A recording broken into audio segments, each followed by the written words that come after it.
नमोस्तु नमोस्तु नमोस्तु नमो ओरियंताणं नमो सिद्धाणं नमो ऐरियाणं नमो वज्रायणं नमो लोये सोवस्सावणं ओंकार बिंदु संयुक्तं नित्यं ध्यायन्ति योगिनः कामदं मोक्षदं चैव ओंकाराय नमो नमः।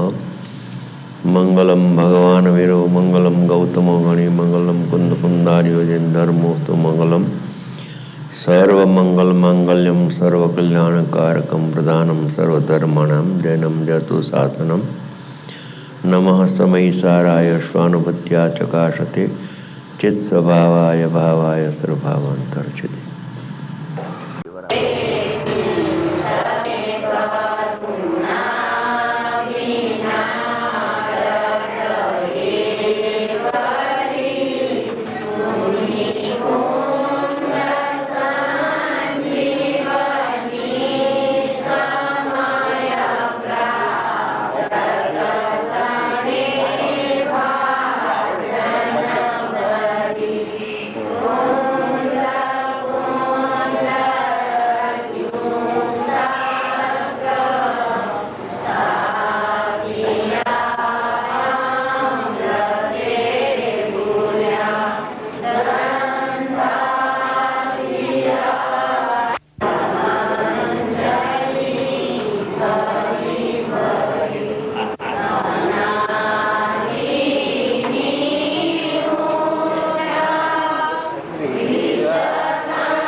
स्वभावाय भावाय सर्वभावान्तर्चिते।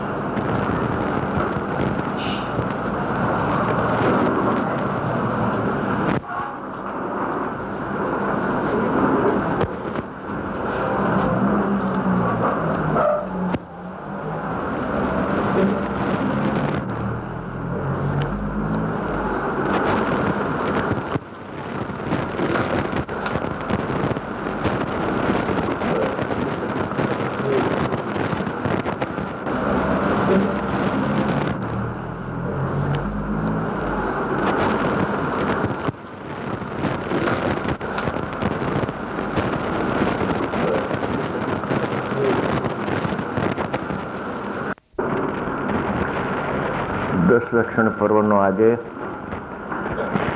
उत्तम निरभिमानता उत्तम क्षमा पछी बीजो श्लोक बीजो दिवस उत्तम जाति उत्तम कुळ उत्तम बळ ज्ञान वगैरेना अभिमाननो त्याग ते मार्दव छे। आ मार्दव धर्मનું અંગ છે। જેઓ પોતાની સમ્યજ્ઞાન રૂપી દ્રષ્ટિથી સમસ્ત જગતને સ્વપ્ન તથા ઇન્દ્રજાળની સમાન દેખે છે તેઓ તે ઉત્તમ નિરભિમાનપણે કેમ ન ધારે અર્થાત અવશ્ય ધારણ કરે છે। આ સમ્યક દર્શન પૂર્વકના ચારિત્રના 10 ભેદ છે જે મુનિરાજને હોય છે।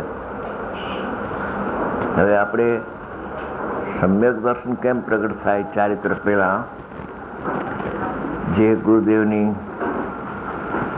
મુખ્ય પ્રણાલિકા અથવા ઉપદેશ હતો કે પ્રથમ સમ્યક દર્શન પ્રગટ કરો પછી ચારિત્રની વાત હોય, પહેલા ચારિત્ર ન હોય. હવે સમ્યક દર્શન કેમ પ્રગટ થાય એ આ છઠ્ઠી ગાથામાં આખો એનો વિષય આવ્યો છે. સંપૂર્ણ વિષય આવી ગયો છે.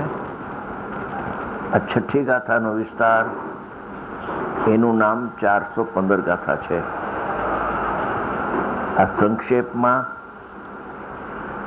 દ્રષ્ટિનો વિષય પણ પૂરો આમાં છે અને જ્ઞાનનો વિષય જે જ્ઞેય થાય છે અનુભવના કાળમાં, એની પ્રક્રિયા પણ આમાં પૂરેપૂરી આપી દીધી છે.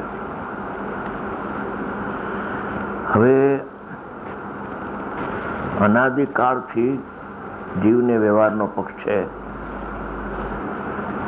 એ વ્યવહારના પક્ષના બે પ્રકાર છે કે આત્મા પરિણામથી રહિત હોવા છતાં પણ અનાદિકાળથી પોતાના અજ્ઞાનને કારણે અથવા જેને ભેદ જ્ઞાનની શક્તિ બીડાઈ ગઈ છે, ઉઘડી નથી, એવા પ્રાણીઓ પોતાના આત્માને પર્યાયથી સહિત માને છે. એ મિથ્યા દર્શન ને મિથ્યા જ્ઞાન છે. એ આચાર્ય ભગવાન પહેલા પારામાં એ શ્રદ્ધાનો દોષ નીકળી જાય અને દ્રષ્ટિનો વિષય એના ખ્યાલમાં આવી જાય બરાબર, પછી જો પ્રયોગ કરે તો એને અનુભવ થાય. એટલા માટે આચાર્ય ભગવાને ફરમાયું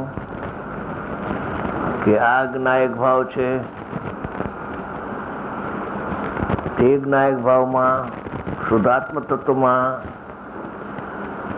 આશ્રયભૂત તત્વમાં, જેમાં હમ કરવું છે એવા સ્વભાવમાં પ્રમદ અપ્રમદ દશાઓ નથી. એવો શુદ્ધાત્મા લક્ષ્યમાં લેવા જેવો છે અને એની ઉપાસના કરવાની છે. ઉપાસના કરવાથી આત્મા શુદ્ધ છે એમ એને અનુભવમાં આવી જાય છે. પણ દ્રષ્ટિના વિષયની જેને ભૂલ છે કે આત્મા પર્યાયથી સહિત છે, રાગથી સહિત, ઉત્પાદિત સહિત, બંધમોક્ષથી સહિત છે, રહિત, અનાદિ અનંત રહિત છે. એક સમય માત્ર પણ દ્રષ્ટિના વિષયમાં કથનચિત નથી. કથનચિત સહિત ને કથનચિત રહિત એ દ્રષ્ટિના વિષયમાં નથી. સર્વથા ભિન્ન છે, પર્યાય માત્ર. બંધમોક્ષના પરિણામ આત્માથી સર્વથા ભિન્ન છે. કથનચિત ભિન્ન ને અભિન્ન એ વસ્તુમાં નથી. આ વસ્તુ પેલી એને ખ્યાલમાં આવે.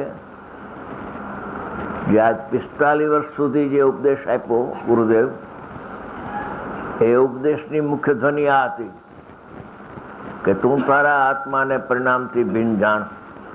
પુણ્ય પાપના પરિણામથી તારો આત્મા ભિન્ન છે. શુભાશુભ ભાવથી તારો આત્મા ભિન્ન છે.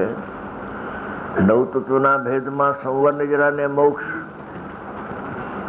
જે પ્રગટ થાય છે ત્યારે પણ તારો આત્મા એનાથી સહિત નહીં, રહિત જ રહેશે. મોક્ષની પર્યાય પ્રગટ થશે ત્યારે પણ તારો ભગવાન જે આત્મા છે, દ્રષ્ટિનો વિષય, એ આજે રહિત થયો એ અનાદિ અનંત રહિત જ રહેશે તારી શ્રદ્ધામાં, દ્રષ્ટિમાં. સહિતપણે તારા શ્રદ્ધામાં એ આવવાનો જ નથી, કેમ કે વસ્તુ એવી નથી. પછી સહિતનો પાઠ અમે જ્યારે જ્ઞેયની પ્રધાનતા આવશે ત્યારે બતાવશો તમને. પણ પહેલાં પારામાં જો પરિપક્વ સ્થિતિ હશે તો બીજા પારામાં આવશે. આજે બીજો પારો આપણે લેવાનો છે.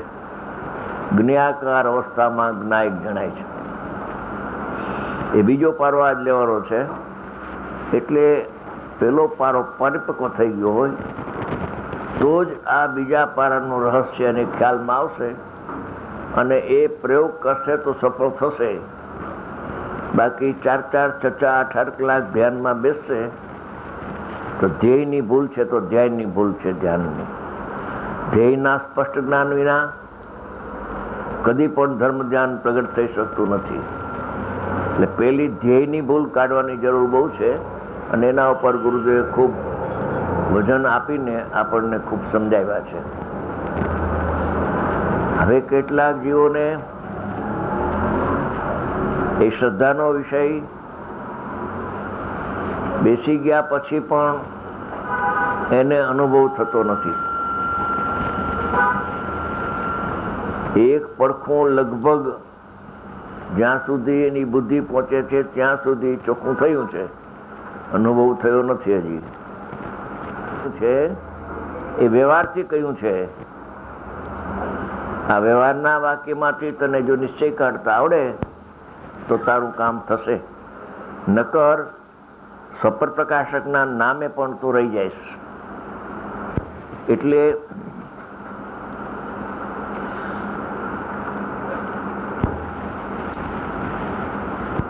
સ્વજ્ઞેય આત્મા છે અને પરજ્ઞેય આત્મા સિવાયના જગતના સર્વ પદાર્થો, જેણે આ સ્વજ્ઞેય અને પરજ્ઞેયની ગૂંચવણ કોયડો સમજી લીધી છે, પોતે તો સમજી લીધો છે, પોતાને કઈ કોયડો નથી, તેને બધું જાણી લીધું છે. એટલે આ કોયડાનો ઉકેલ આપણે કરવાનો છે. એટલે થઈ શકે છે, ન થઈ શકે એવી વાત ન લખે જ્ઞાની. થઈ શકે છે. અમારી બહુ નાની ઉંમરની વાત કરું છું, 12-13 વર્ષની ઉંમરની. નાના બાળકો ભેગા થાય ત્યારે કોયડા ઉત્પન્ન કરે ને પછી એનો ઉકેલ કરવાનો કહે. એમાં એક યાદ છે, 3-4 હતા પણ બધા ભૂલાઈ ગયું છે. એક છે યાદ. એક કુટુંબને 4 જમાઈ હતા, તો 4 જમાઈને જમવાનું કહ્યું. તો એને પીરસવાનો તો સરખા લાડવા હોય ને, કોઈને 2 લાડવા ને કોઈને 4 લાડવા. એમ તો અગાઉના કાળમાં તો જમાય જરા, અત્યારે તો ફેર પડી ગયો. તો હવે કે છે કે 4 જમાઈને જમવાનું કહ્યું, અને સાસુજી આવ્યા અને પેલા જમાઈને લાડવા પીરસા. એ લાડવાની થાળી બાકી હોય રસોડામાં લઈ ગયા.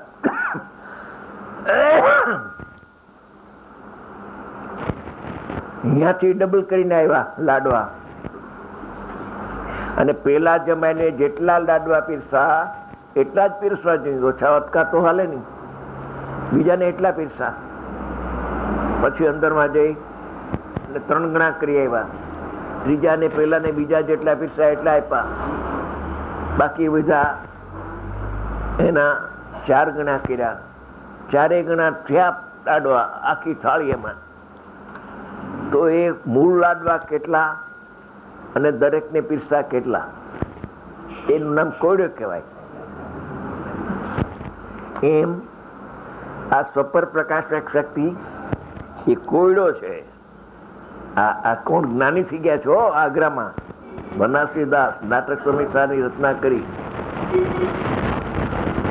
એને રાજમલજી સાહેબનું કળશટીકા હાથમાં આવ્યું. એમાં એની દ્રષ્ટિ નિર્મળ થઈ ગઈ. એ લખે છે કે આ એક કોયડો કહું છું કે જ્ઞાન આત્માને જાણે છે અને આત્મા છે પરને જાણે છે. એવી સ્થિતિ છે. એ તો કોયડો છે, ગૂંચવણ છે. આવું હું લખું છું એવું છે કે આનાથી કંઈક જુદું છે, કંઈક તને લાગે છે તો કાઢજે, તો તારું કામ થઈ જશે. અમે જે આ વાત કરી છે સ્વપર પ્રકાશક શક્તિ, સ્વપરને જાણે, એ પ્રમાણ જેનું લક્ષણ એવો વ્યવહાર કયો છે. અને પ્રમાણમાંથી જો નિશ્ચય કાઢે એ ક્યારે કાઢી શકે કે વ્યવહારનો નિષેધ કરે તો જ નિશ્ચય પ્રગટ થઈ શકે, અને એ પક્ષમાં આવ્યા પછી પક્ષાતિક્રાંત થઈને અનુભૂતિ થઈ શકે. એટલે આ કોયડો છે. હવે સ્વપર પ્રકાશક શબ્દો બહુ પ્રસિદ્ધ છે. દીવાના દ્રષ્ટાંતે પણ જ્ઞાની હોય સ્વપર પ્રકાશક, જેમ દીવાનો શક્તિ છે એમ આત્માની શક્તિ પણ સ્વપર પ્રકાશક છે. પછી સ્વપર પ્રકાશકનો અર્થ કર્યો કે સ્વ પણ જણાય ને પર પણ જણાય. પછી અર્થ કરતા કરતા આગળ વધીને એમ કહ્યું કે જ્ઞાન આત્માને પણ જાણે અને પરને પણ લોકાલોકને પણ જાણે છે. ધીમે ધીમે આખું અર્થઘટન કરીને જગતના જીવોને સ્વ પર પ્રતિભાસ છે એનો અર્થઘટન સમજતા નહોતા, એટલે વ્યવહાર દ્વારા પરમાર્થ સમજાવવાનો આશય છે. એટલે સ્વ પરના પ્રતિભાસનો અર્થ કર્યો કે સ્વ પર પ્રકાશક છે. હવે આજથી 2000 વર્ષ પહેલા કુંકુંડાચાર્ય ભગવાન થયા. એમણે એક અપૂર્વ વાત પ્રવર્તનસાર શાસ્ત્રમાં લખી છે. 124 ગાથા છે. એમાં એમ લખ્યું કે અર્થ વિકલ્પ જ્ઞાનમ પ્રમાણમ. હવે પોતે લખે છે કે અર્થ એટલે શું, અર્થ કર્યો છે એમાં. અર્થ એટલે સ્વ અને પર એના વિભાગપૂર્વક યુગપદ બેયનું અવભાષણ, પ્રતિભાષણ બેયનું ઝલકવું એકાર્થવાચક છે.